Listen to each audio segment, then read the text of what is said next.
Alors, je vous propose le plan d'exposé suivant.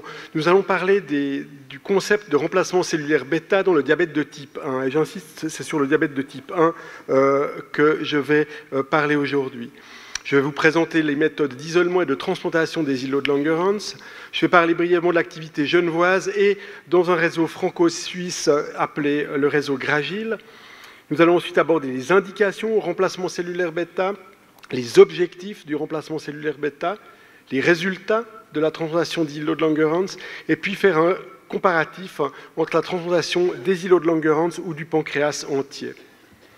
Alors,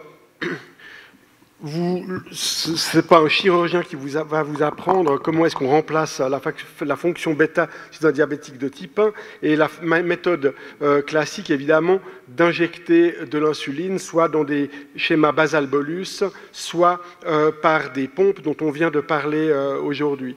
Le schéma de droite, qui date déjà d'il y a 25 ans, mais qui est toujours actuel, montre qu'avec les injections d'insuline, on arrive à avoir un bon équilibre et dans la majorité des patients, et on a fait énormément de progrès grâce aux pompes, grâce aux nouvelles insulines, mais on a toujours deux populations de patients, des patients chez lesquels effectivement l'hémoglobine glyquée est très bonne, mais qui sont à haut risque de faire des hypoglycémies graves, et une population chez lesquelles on ne parvient pas à contrôler l'hémoglobine glyquée et qui vont progresser les complications secondaires du diabète.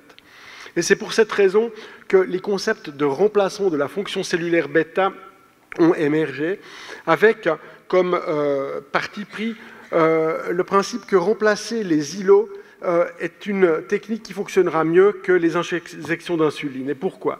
Parce que les cellules bêta fabriquent leur propre insuline, elles possèdent un senseur intégré qui détecte la glycémie en temps réel, et elles peuvent relâcher l'insuline de façon régulée en temps réel. Et on vient de voir que même avec les pompes à insuline les plus modernes, le problème du temps réel est justement le problème qui reste le plus difficile à régler. Ces cellules possèdent, les îlots de Langerhans possèdent des mécanismes de contre-régulation par les cellules alpha, dont le professeur Philippe vous a parlé extensivement précédemment. Les cellules bêta peuvent maintenir la glycémie dans des valeurs normales et en principe, elles fonctionnent pour toute une vie. Et donc, le remplacement physiologique de la fonction cellulaire bêta se fait actuellement par deux méthodes. La transplantation du pancréas entier ou la greffe d'îlots de Langerhans isolés du pancréas.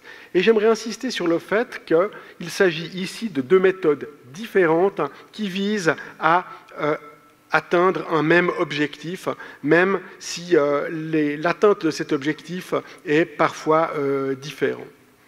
Alors, comment est-ce qu'on transplante et comment est-ce qu'on prépare les îlots de Langerhans? Eh bien, il faut commencer avec un donneur. Comme pour la greffe de pancréas entier, il faut un donneur décédé et le donneur décédé va donner son pancréas. Et le pancréas va être soumis à un processus complexe et hautement technologique qui va commencer par une phase de digestion dans laquelle on va digérer le pancréas en petits éléments qui seront des îlots et le pancréas exocrine. Je vous rappelle que les îlots ne font que 1 à 2% de la masse complète du pancréas. Et donc, à la fin de cette phase de digestion, il va falloir purifier ces îlots du tissu exocrine pour pouvoir les récupérer. Nous allons pouvoir les mettre en culture. En fait, on les maintient dans un incubateur, on ne cultive rien du tout, ils ne grandissent pas, ils ne croissent pas en culture, pour pouvoir ensuite les transplanter aux patients diabétiques. Et la transplantation se fait dans le foie, en principe par une voie minimalement invasive, par un abord percutané dans lequel on cathétérise la veine porte. Et je vais vous montrer un petit film. Donc c'est un petit film qui a été réalisé à Genève. Vous voyez que d'abord, eh bien, comme je vous l'ai dit, on doit recevoir le pancréas. Et le pancréas est amené dans le centre de thérapie cellulaire. Vous voyez qu'il s'agit d'une salle blanche, à atmosphère contrôlée. Et on commence par disséquer ce pancréas. Ce pancréas va ensuite être distendu, injecté avec une enzyme qui est la collagénase et que l'on perfuse à froid. On va ensuite le couper en morceaux et le mettre dans cette fameuse chambre de digestion et où on va chauffer progressivement ce pancréas et cette enzyme à 37 degrés puisque c'est à cette température que l'enzyme est efficace.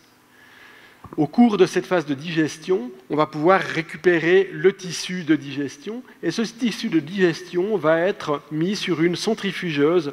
C'est le même genre de centrifugeuse que dans les banques de sang qui va nous permettre de séparer par le fait que le tissu endocrine et le tissu exocrine n'ont pas la même densité sur un gradient de densité.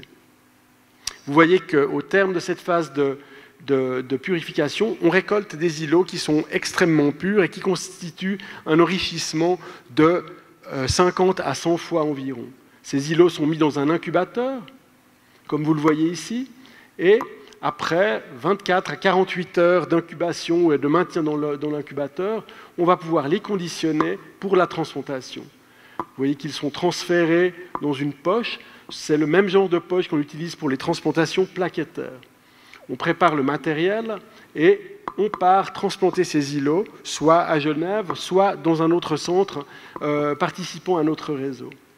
Vous voyez que pour la transplantation, on va en salle de radiologie. Le radiologue cathétérise la veine porte. Par un portogramme, il vérifie que son cathéter soit en bonne position. Et ensuite de ça, la préparation d'îlots va être connectée à ce cathéter et lentement perfusée dans le foie pour que les îlots aillent s'implanter dans le foie. Vous voyez ici la poche qui contient les îlots qui est en train de se vider lentement.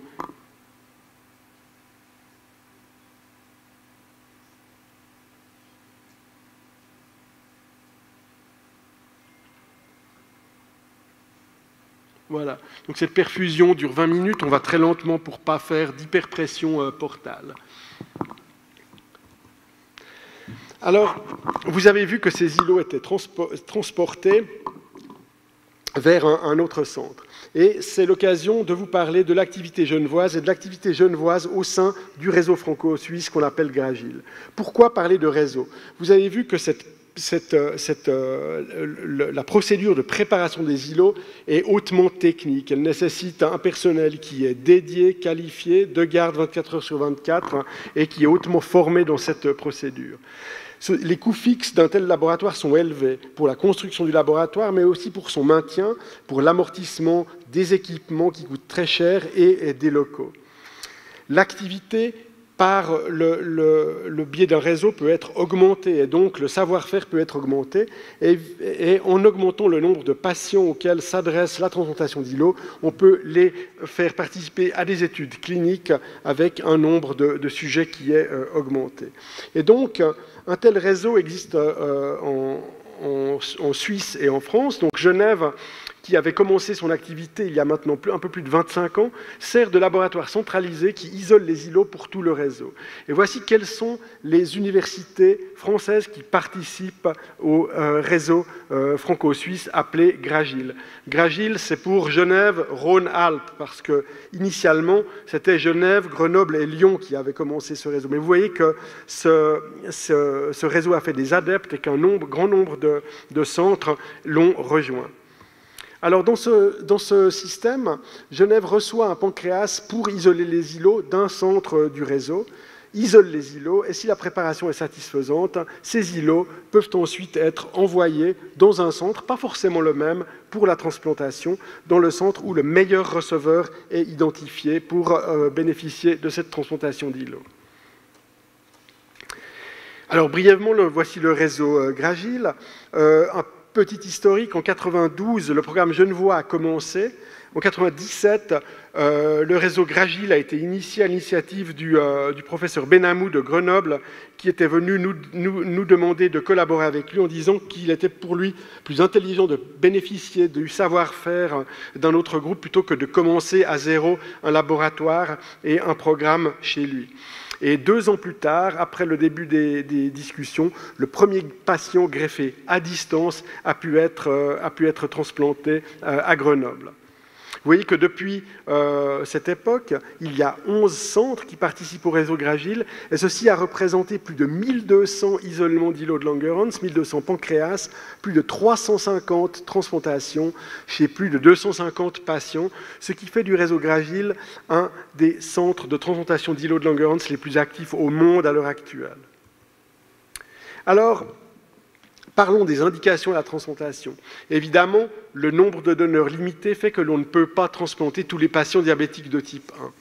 Mais il y a d'autres raisons pour lesquelles on doit choisir et sélectionner les receveurs. Quelles sont-elles? Il faut peser les risques et les bénéfices de la greffe par rapport aux risques et aux bénéfices de maintenir votre patient sous un traitement d'insuline. Les risques de la procédure, quels sont-ils? Ce sont les risques de la ponction du foie, donc on a un risque principalement hémorragique, on va le détailler un peu plus tard, et les risques aussi de l'immunosuppression. Les immunosuppresseurs sont nécessaires pour une transplantation d'îlot. Beaucoup de personnes pensent que puisqu'il s'agit d'une transplantation cellulaire, il n'y a pas de risque de rejet. Le risque de rejet est le même que pour une transplantation de pancréas entier ou que pour une greffe de rein ou de tout autre organe. Donc ces immunosuppresseurs ont des effets secondaires, ils sont associés à des risques d'infection augmentés, à des risques tumoraux augmentés. D'un autre côté, si on maintient le patient sous insuline, les risques sont ceux de la progression du diabète, les complications micro- et macro-angiopathiques, et d'un autre côté, les risques d'hypoglycémie grave qui guettent certains de ces patients. Pour parler brièvement de deux des risques de l'immunosuppression, j'aimerais juste vous montrer cet article qui est déjà relativement ancien, mais qui est toujours d'actualité également, et qui vous montre que la survenue d'une insuffisance rénale chez les patients transplantés d'un quelconque organe autre que le rein est importante parce que les immunosuppresseurs sont des médicaments dont la principale toxicité est la toxicité rénale. Et ceci est d'autant plus important que dans le diabète, comme vous le savez mieux que moi, la néphropathie est une des caractéristiques principales. Mais vous voyez qu'au bout de ce spectre, à 120 mois, donc à 12 ans, à peu près 25% des patients recevant une greffe de foie ou de poumon sont dans une situation d'insuffisance rénale chronique déjà avancée. Un deuxième risque est... Ah, je suis en avance, excusez-moi. Il faut me dire, voilà. Le deuxième risque est le risque de l'immunosuppression et le risque tumoral. Ceci est une étude de registre anglaise qui vous montre qu'à 15 ans, le risque de développer une tumeur chez un patient transplanté et immunosupprimé est à peu près le double de celui de la population générale. La seule bonne nouvelle dans tout ça est que la tumeur principale qui se développe, elles sont les tumeurs cutanées résultant d'une exposition au soleil un peu trop importante, et que ces tumeurs cutanées peuvent être guéries par une simple excision dans la grande majorité des cas. Alors revenons à ces indications à la transplantation. Vous voyez de nouveau ce fameux schéma du DCCT avec le risque d'hypoglycémie et le risque de progression du diabète. Et donc, la transplantation d'îlots de Langerhans va s'adresser à deux types de patients. Ceux qui sont à cette extrémité du stade et qui sont à un stade de néphropathie diabétique terminale ou préterminale. Ces patients-là vont devoir être transplantés. Nous allons parler plus en détail tout à l'heure. Et puis, à l'autre bout du spectre, les patients qui présentent des hypoglycémies graves et qui sont donc à risque de ce qu'on a appelé le fameux « dead in bed syndrome ». Ils sont à risque de mort subite d'hypoglycémie, mais aussi à risque de faire ces complications qui ont un extrêmement gros impact sur la qualité de vie. Alors, quelles sont les indications à la transplantation? D'un côté, on a donc la néphropathie diabétique. Chez ces patients-là, on va faire une transplantation qui est simultanée avec une greffe de rein. On peut, chez les patients qui ont un donneur vivant disponible, faire une transplantation après la greffe de rein. Ces patients sont des patients qui seront immunosupprimés de toute façon pour la greffe rénale, et donc chez lesquels le problème intellectuel du risque de l'immunosuppression ne se posera pas.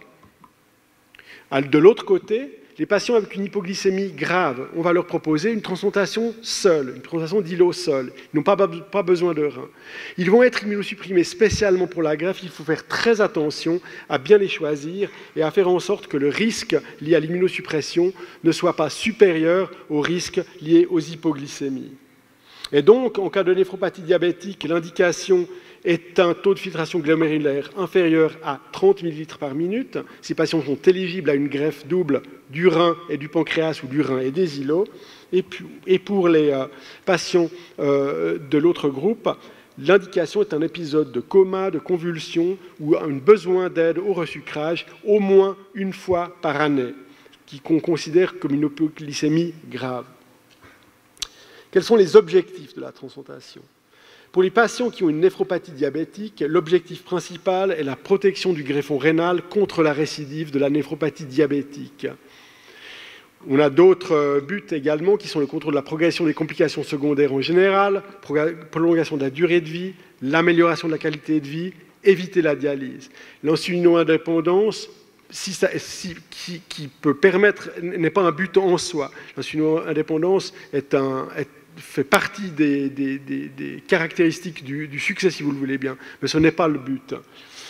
Sans néphropathie, le but principal est l'abolition des hypoglycémies graves. La prévention de la mort subite en fait partie. Le contrôle de la progression des complications secondaires, l'amélioration de la qualité de vie sont également des buts secondaires. Mais je répète, l'insulino-indépendance est un moyen d'atteindre ces objectifs, mais pas un objectif en soi. Et pourquoi est-ce que je vous dis ça? Parce que regardons les résultats de la transplantation de l'îlot de Langerhans.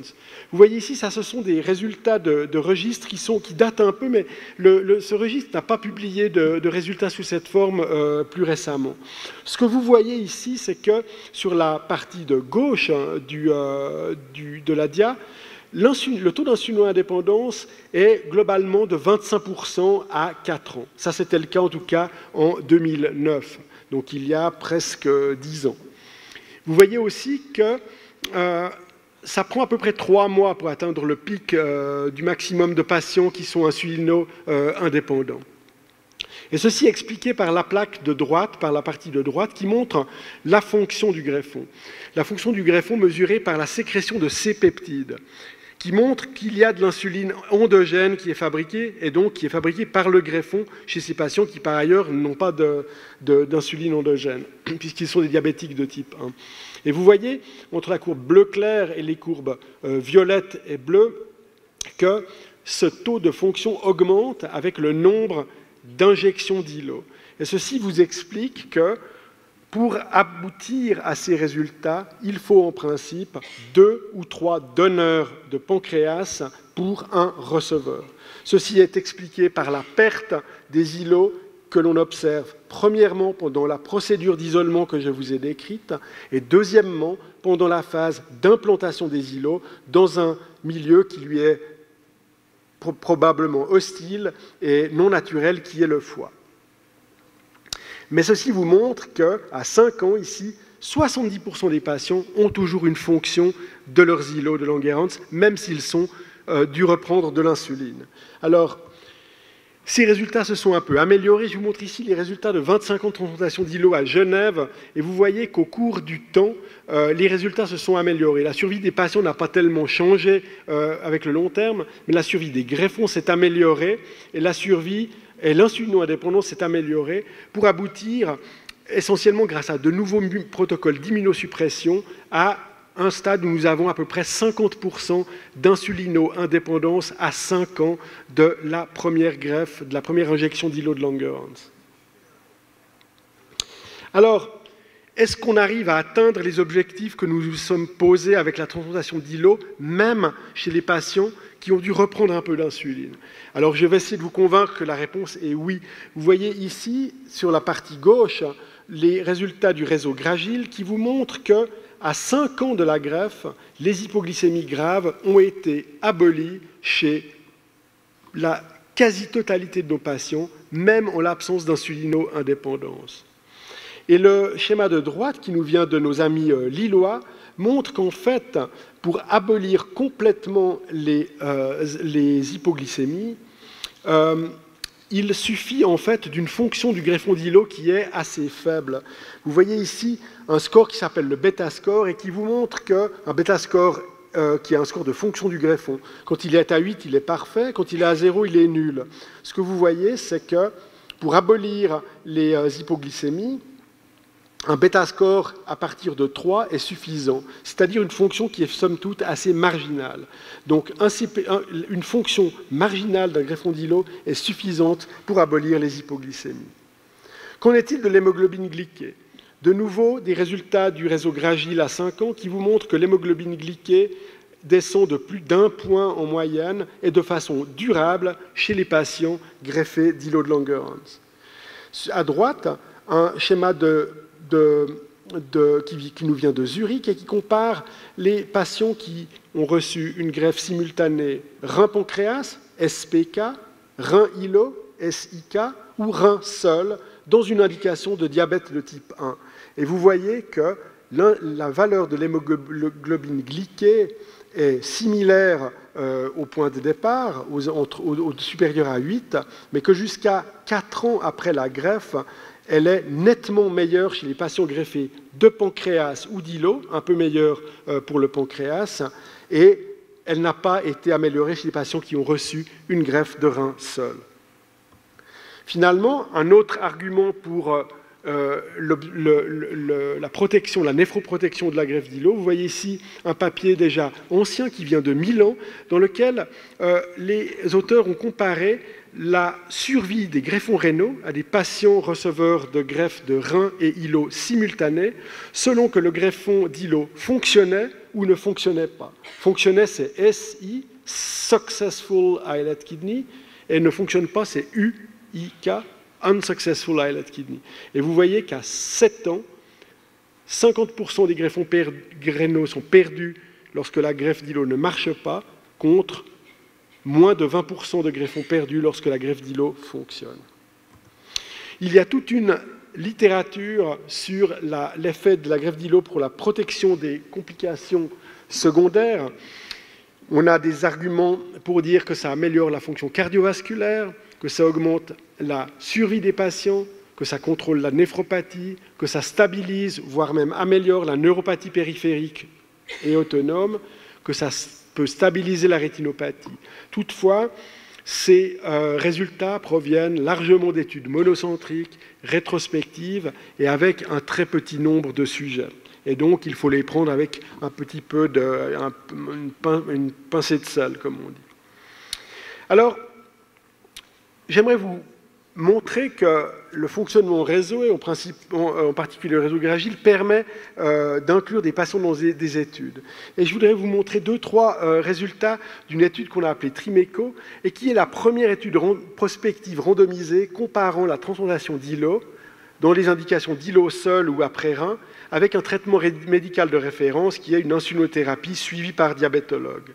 Et ça peut paraître extraordinaire, mais c'est la première fois qu'une étude prospective et randomisée a comparé une greffe de n'importe quel organe avec l'absence de greffe. Rein contre dialyse, par exemple, ou foie contre traitement conservateur. Et personne n'aurait l'idée de faire ça pour la greffe de rein ou la greffe de foie à l'heure actuelle. Alors, qu'est-ce que nous avons fait dans cette étude? Cette étude, d'ailleurs, les résultats viennent d'être acceptés pour publication dans le Lancet Diabetes Endocrinology et devraient paraître au début de cette année. Donc, cette étude a randomisé 50 patients entre une greffe d'îlot immédiate ou traitement diabétologique. Et évidemment, comme les patients qui étaient sous traitement diabétologique voulaient en fait avoir une greffe d'îlot, ce qu'on a fait, c'est qu'on a retardé le moment de la greffe d'îlot de 6 mois, et ce qui nous a obligés à avoir un critère de jugement principal à 6 mois. Et je vais vous présenter les principaux résultats de cette étude. Le critère de jugement principal était le bêta-score à 6 mois. Et donc, le bêta-score, comme je vous l'ai indiqué tout à l'heure, c'est un score de fonction des cellules bêta, du greffon d'îlot, du greffon de pancréas. Ça peut être utilisé pour plusieurs situations, mais c'était développé pour la transplantation d'îlot par le groupe d'Edmonton au Canada. Et donc, le critère de jugement primaire était l'obtention d'un bêta-score supérieur à 6. Et vous voyez que 64% des patients ont obtenu un score supérieur à 6 à 6 mois, en sachant qu'une partie de ces patients n'avaient pas pu avoir leur deuxième greffe à 6 mois, ce qui explique que ça ne soit que 64% et pas peut-être un chiffre plus près de 80% comme on aurait pu s'y attendre. Évidemment, les patients qui étaient dans le groupe contrôle n'ont pas bougé leur bêta-score qui est resté bas. Les critères de jugement secondaire, l'hémoglobine glyquée. Vous voyez que l'hémoglobine glyquée est passée de 8% à 6% en moyenne à 6 mois dans le groupe traité et est restée à 8% dans le groupe contrôle. Et que 90% des patients ont pu obtenir une hémoglobine glyquée en dessous de 7% à 6 mois contre 0 dans le groupe contrôle. Finalement, la réduction des besoins d'insuline a été de 70% dans le groupe traité, contre une stabilité dans le groupe contrôle, et la réduction des hypoglycémies sévères était de 82% dans le groupe traité, contre un maintien à son niveau de base dans le groupe contrôle. Donc encore une fois, restez peut-être à l'affût de ce papier qui devrait paraître dans les premiers mois de cette année. Alors on a parlé des résultats de la greffe d'îlot, mais quels sont les risques? Parce que évidemment, ça paraît très beau tout ça, mais il doit bien y avoir des risques dans la procédure. Alors effectivement, si on regarde dans le registre, et le registre est un instrument qui a permis de regarder avec extrêmement de détails toutes les complications rapportées. Vous voyez que l'incidence d'effets secondaires graves a été de 21%. Mais en fait, je pense que c'est un petit peu de l'overshooting, parce que si on regarde vraiment le nombre d'effets secondaires graves, on a des hémorragies, saignements, donc dans 5% des cas, et des thromboses de la veine porte sur la cathétérisation dans 2% des cas. Aucune n'a été complète, je vous rassure tout de suite. Et si on regarde un peu plus loin, vous voyez qu'il n'y a pas eu de décès lié à la procédure. On a dû opérer dans 5 cas, donc 1% des cas. Ça, c'était suite à des hémorragies qui ont dû être corrigées chirurgicalement. Ces complications n'ont persisté que dans un patient sur plus de 400, soit 0,2% des cas. Donc toutes les thromboses se sont résolues. Et la mortalité à 1 an était de 0,2%. Alors, comme je vous l'ai dit au début, pour remplacer les cellules bêta, on peut faire une autre procédure qui est la greffe de pancréas. Alors, comment peut-on comparer les deux procédures? Alors regardez, je vous ai fait ce petit tableau synoptique qui vous montre déjà que l'expérience mondiale n'est pas la même. Plus de 50 000 cas de greffe de pancréas contre 4 000 de greffe d'îlot au monde. L'indication préférée est la greffe simultanée avec un rein pour le pancréas, alors qu'elle est surtout une greffe isolée pour les îlots. Le taux d'insulino-indépendance est de 90% à 1 an et 70% à 5 ans pour le pancréas, alors que pour la greffe d'îlot, elle est un peu plus basse, 60 à 80% à 1 an selon les groupes et les protocoles, 25 à 50% à 5 ans pour les îlots. La fonction du greffon, par contre, est à peu près la même, environ 70% de C-peptides positifs à 5 ans. Le nombre de donneurs nécessaires est de 1 pour le pancréas, mais de 2 à 3 en moyenne pour les îlots. L'efficacité est meilleure pour la greffe simultanée pour le pancréas, alors que pour la greffe d'îlot, elle est à peu près la même dans toutes les combinaisons, simultanée, après-rein ou seule. L'approche chirurgicale, évidemment, une approche chirurgicale majeure pour le pancréas et minimalement invasive pour les îlots. Le taux de complications est fréquent et grave pour le pancréas. Je vous ai mis ici les chiffres, thrombose 8 à 10%, pancréatite 20 à 25%, infection 10%, mais un taux de relaparotomie, donc d'opération, entre 25 et 30% des cas. Et puis, pour les îlots, nettement moindre et nettement moins grave, le taux d'opération est de 1%. La mortalité est basse pour le pancréas et quasi nulle pour les îlots. Et donc, l'expérience mondiale est considérablement plus importante pour la greffe de pancréas. La greffe de pancréas est plus efficace pour l'insulino-indépendance, mais les deux modalités sont quasi équivalentes pour la fonction des greffons. Et si on considère l'un versus l'autre, en fait, il s'agit d'une balance entre la sécurité à court terme et la fonction à long terme. Et donc, je vais m'arrêter ici en d'abord remerciant toutes les personnes qui sont impliquées dans le laboratoire des îlots. C'est une activité qui nécessite un grand nombre de personnes dévouées, dédiées et compétentes, des superviseurs, des techniciens, des fellows et des infirmières de coordination. C'est un programme qui nécessite une collaboration multidisciplinaire, c'est multidisciplinaire par essence et on ne pourrait pas fonctionner sans ça. Et j'ai noté ici tous les services avec lesquels nous participons, et en particulier la diabétologie et le professeur Jacques Philippe qui est dans cet auditoire avec nous cet après-midi, et puis tous nos amis et collègues du réseau Gragil qui permettent au laboratoire et au centre de Genève de rayonner dans cette activité. Alors, j'espère que j'ai réussi à vous maintenir réveillés au cours de cet exposé, et j'aimerais vous quitter en vous remerciant de votre attention, shukran, et en vous montrant cette vue plus souriante de Genève et de son fameux jet d'eau qui, on espère un jour, pourra expulser des îlots de Langerhans. Voilà, merci.